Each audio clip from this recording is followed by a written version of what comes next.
titingnan natin kung may chance nga ba na gawin itong negosyo para sa pag-for good ng isang OFW.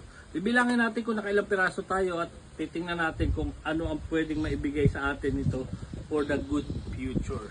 So bilangin natin sa 2, 3, 4, 5, 6, 6, 7, 8,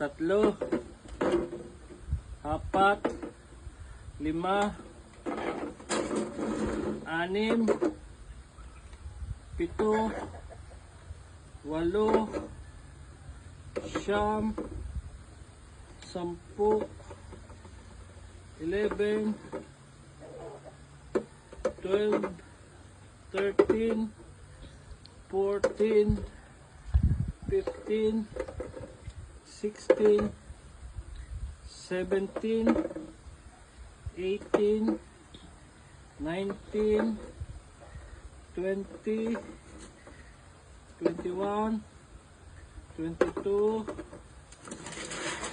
23, 24, 25, 26, 27, 28, 29, 30, 31,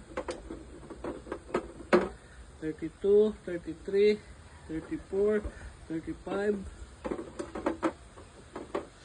36, 37, 38, 39, 40, 41, 42, 43, 44, 45, 46, 47, 48, 49, 50, 51,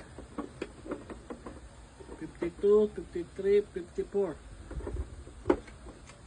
Yan, naka 54, naka 55 eggs tayo guys, kasi ito reject na natin to, uulamin na natin to kasi siguro natapakan ito nung lumabas yung itlog na to.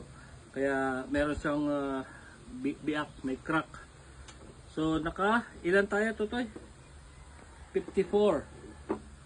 So guys, pwede natin siyang gawing negosyo guys dahil naka 54 eggs tayo for today's video.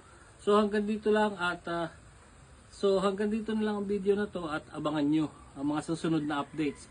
At malay natin, bukas makalawa or next week ay magdagdag tayo ng panibagong batch ng ating mga hens para mas madagdagan at mas dumami ang itlog na pwede nating